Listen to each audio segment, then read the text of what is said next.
I've been working on the Shard for over 5 years now. So that's been fantastic because I've seen it through all the different stages of the building, sort of starting from conceptual design to detailed design to being on site, and it's just so satisfying seeing your work kind of actually built and something that you can point at. I've designed the concrete raft, the foundations at the very bottom of the building, which was an interesting exercise, trying to make sure that the building stands up.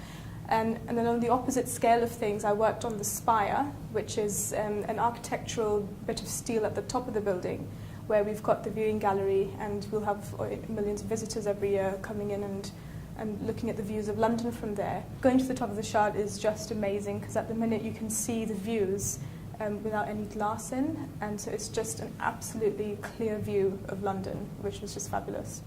At A-levels I did maths, further maths, physics and design technology, and I think I'm just quite a practical person. I enjoy kind of logical, technical things. So I went on to do physics at university, at which point I didn't know what I wanted to do with my career. And then I did an internship with some mechanical engineers in the physics department at Oxford, and they were designing particle accelerators at CERN, which I thought was very exciting. And from there, I just thought that engineering is actually quite an interesting combination of the technical side of things, but also quite practical. I was basically wandering around career fairs at university, and I think those are really, really helpful and very useful to go to. So I found WSP there, and I handed my CV in and basically went through the kind of application process online.